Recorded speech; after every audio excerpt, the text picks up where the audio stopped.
Shilpa has got 9+ years of experience in testing, and we मतलब I know her since many years now.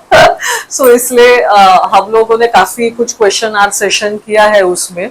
तो basically कि बहुत सारे जो मिथ्स चल रहे हैं ना इंडस्ट्री में कि टेस्टिंग बंद हो रहा है, मैनुअल टेस्टिंग खत्म हो रहा है, तो ये सारी चीजें, तो ये जीता जाता एग्जाम्पल है जो 9 साल से सिर्फ मैनुअल टेस्टिंग पे काम कर रही है with a package of more than 12 lakhs. तो ये जो है तुम लोगों का कि ऑटोमेशन यस आना ही चाहिए, तुम लोगों को मांगते ही है, बट मैनुअल में भी पैसे है. अगर लोगों को बोल रहे हैं कि इट्स डाइंग वगैरह, तो इट्स नहीं है. हाँ, एपीआई का काम है इन लोगों का, एपीआई के साथ ये लोग काम करते हैं, पोस्टमैन के साथ. तो तुमको ऑटोमेशन नहीं पढ़ना है ऐसा नहीं है, ठीक है. मतलब मैं बता रही हूँ कि if you take career advice, ठीक है, जो मैं बताना चाहती हूँ कि हमारे तरफ से अगर मैनुअल टेस्टिंग के अपॉर्चुनिटीज मिल रहे. तेरी फर्स्ट सैलरी बता उनको. 1200 रुपीज पर मंथ. कौन से ईयर में बताओ, मैं बता which year was it. 14 I guess. 2014. I'm a 13 pass out now. Yeah. 14. She was 2013 pass out. Yeah. 2014 में उनको जूनियर सॉफ्टवेयर टेस्टर ट्रेनी का एक प्रोफाइल था, and it was and it was in, मतलब मैं बाकड़ में रहती हूँ, वो डिब्बेवाड़ी में था. स्मॉल कंपनी, गेमिंग कंपनी थी क्या? नहीं, ट्रैवल का डोमेन था उनका. अच्छा. तो मतलब जैसे अपना मेक माई ट्रिप है ना, वैसा एक स्मॉल वेबसाइट था उनका.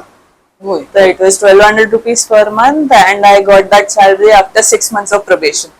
तो एक साथ कुछ 8 या 9 हजार रुपए मिले थे 6 महीने बाद. अरे मेरा करियर कैंडिडेट गया था, उसको बहुत ऐसा मतलब ये किया, मतलब बहुत ग्रिल किया, ठीक है. 15,000 दे रहे थे उसको, फिर भी 6, वो भी फॉर फ्यू मंथ्स, फिर भी छोड़ दिया उसने. तो वो मैं बोलती हूँ लोगों को कि ये मत करो, मतलब स्टार्टिंग में पैकेज मत दो तुम लोग. अगर हाँ मतलब अभी लग सकता है कि नहीं पैसे नहीं मिल रहे, क्या फायदा है. फायदा ये है ना, एक बार घुस जाओगे उसके आगे कहीं भी निकल सकते हो. You get an experience on hand, then you can tell the person. उसके बाद अगर आपको स्विच करना है तो आप बोल सकते हो ना कि मैंने ये काम किया है, अभी आपने काम किया है क्या, अभी आपका कीमत है क्या उतना उस कंपनी के लिए. जब काम करोगे, काम मिलेगा, तब जाके आपकी वैल्यू बढ़ेगी, तब जाके आप जितना मांगोगे उतना मिलना चालू होगा. तो एक बार किधर तो we usually say that in layman language की आईटी में घुसना इम्पोर्टेंट है. हाँ, वो मैं सबको उसके बाद वो हो ही जाता है. मतलब और घुसने के बाद भी डिमांडिंग मत करो. 2 साल के बाद डिमांड कर सकते हो. यूजुअली 2 साल लगते हैं तुमको ना एक्सपीरियंस. अगर आपने जॉब प्रोफाइल्स जेडीज देखे हैं, मतलब यहाँ से आने वाले नहीं, नौकरी पे वगैरह, it is usually mention 0 to 2 years. Why? Because that particular span is counted as equal. 0 to 2 years मतलब आपको ग्रोथ आने में ही हो जाता है 2 साल.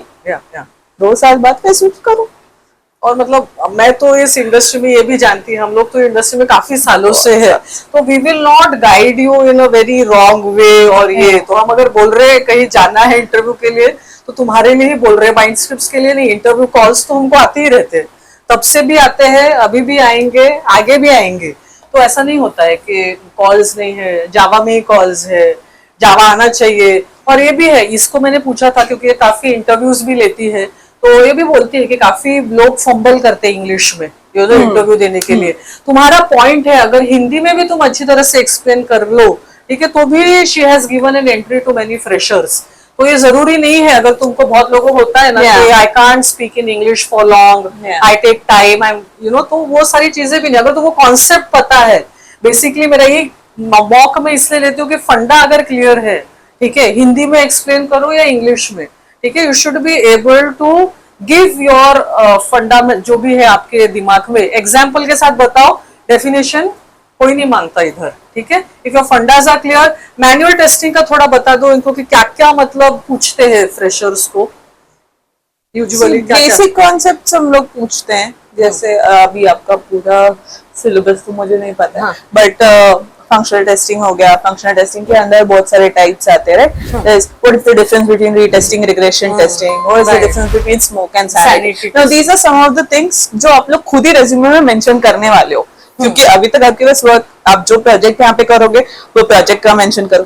टेस्ट केस का फॉर्मेट हो गया, डिफेक्ट्स का हो गया, डिफेक्ट्स टाइप्स वगैरह, लाइफ साइकिल हो गया, क्योंकि फ्रेशर्स को हम और क्या पूछ सकते हैं, काम उन्होंने किया है नहीं, तो हम मैनुअल कॉन्सेप्ट ही पूछ सकते हैं। अगर मैनुअल प्लस ऑटोमेशन वाला प्रोफाइल है तो हम क्या पूछेंगे, बेसिक जावा के प्रोग्राम्स पूछेंगे, ठीक है, बेसिक जो पढ़ाई जाती हैं मेरे ख्याल से सिलेबस में, एकदम बेसिक वाले प्रोग्राम्स हो गए, वो तो आपको मिल ही जाता है कि फ्रीक्वेंटली आस्क्ड प्रोग्राम्स क्या होते हैं, वो हो गया। सिनोनिम के बेसिक कमांड्स हो गए, ठीक है। देन आपका जीरा अगर आपको पता है, अजाइल के कॉन्सेप्ट्स अगर आपको पता है, अगर मेरी कंपनी अजाइल में काम कर रही है, ठीक है, और मैं चाहती हूँ कि जो ज्वाइन कर रहा है उसको एटलीस्ट वो जो नाम है अजाइल के वो तो एटलीस्ट सुने हुए हो, या उसको कॉन्सेप्ट तो पता हो कि होता क्या है। अगर मैं बोलती हूँ कि हाँ हमारा स्क्रम है, तो पता तो होना चाहिए आपको स्क्रम होता क्या है, मीटिंग होती है, हाँ सब जहाँ पे अपडेट देते हैं, आपको एटलीस्ट उतना तो पता होगा। So that is also important. So manual के कोर कॉन्सेप्ट्स, ऑटोमेशन के बेसिक कॉन्सेप्ट्स, और अजाइल वगैरह, जीरा, एसक्यूएल थोड़ा बहुत जो वो तो हम लेते ही है सिलेबस में, प्लस ऑटोमेशन भी लेते हैं, बाकी कुछ नहीं। और तुमको कुछ सवाल पूछने, किसी को डर है मन में, तो शिल्पा अपनी है, उनसे तुम सवाल पूछ सकते हो, एंड वो तुमको मतलब इलेबोरेट करके बता भी सकती है कि ऐसा पढ़ना चाहिए, वैसा पढ़ना चाहिए। हमारा प्लीज हमको यूट्यूब पे सब्सक्राइब करो, क्योंकि हम बहुत सारे नए नए वीडियोस डालते हैं। अगर आप वीडियो में आना चाहते हो तो आप आपके रेज्यूमे में भी डाल सकते हो, क्योंकि अगर आप पॉडकास्ट करते हो और यूट्यूब पे आते हो तो that's an again added advantage on your resume, ठीक है, तो वो भी आप कर सकते हो। बट एनीवेज अगर कोई भी सवाल है आप डायरेक्ट इनसे पूछ सकते हो, कि ये मिलने नहीं वाले हमको, ट्रैवल करते हैं कॉल्स भी ऐसा कुछ नहीं नहीं, बट अदरवाइज ऑल्सो कोई भी अगर डाउट है मन में तो you can ask her definitely. वही तो ISTQ भी ऐसा ही रहता है, सेम। तो अगर ISTQ भी ऐसा ही जब क्वेश्चन पढ़ते हो उसके बाद जो पहला आंसर सही लगता है वो कर लिया करो, चारों मत पढ़ा करो। ISTQ में basically that is the thing कि चारों आंसर सही लगते हैं चारों, तो which you have this is very difficult. And sometimes it is also the case that all four are correct, but they are asking you to choose the closest one, closest option, right? So that can also be the case. Again, इसके लिए भी पढ़ रहे हो, mid term के लिए, exit test के लिए। मिड टर्म तो अभी जैसे इन्होंने बोला मॉक में अभी लूंगी नेक्स्ट वीक। तो कॉन्सेप्चुअली पढ़ो, नहीं है कोई कॉन्सेप्ट क्लियर, पूछ लो, क्लास में पूछो, क्लास के बाद पूछो, यही टाइम है आप लोगों के पास। इसके बाद जो इंटरव्यूज में पूछा जाएगा वो आपको एक्सप्लेन नहीं करने वाला है क्या यही पे है जो लोग जो आपको समझाएंगे। तो अगर नहीं समझती है कोई चीज या आपको क्लियर नहीं हो रहा है कोई पॉइंट, तो उधर के उधर पूछ लो, क्योंकि मतलब आपको जब कॉन्सेप्ट क्लियर होगा तो MCQs भी इजी लगे बहुत ज्यादा।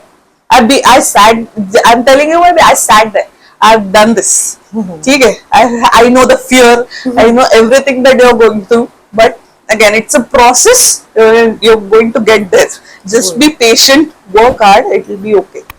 कमाना है, ये एजेंडा मत रखो। मैं हमेशा आई ऑलवेज टेल अदर्स, ठीक है, फिर बाद में कमाने ही लोगोगे आराम से। और एक बार कमाने लगते हैं फिर थके जाओगे बाद में सैटरडे संडे का वेट करना पड़ेगा, छुट्टी। ठीक है, चलो, alright, thank you, all the best.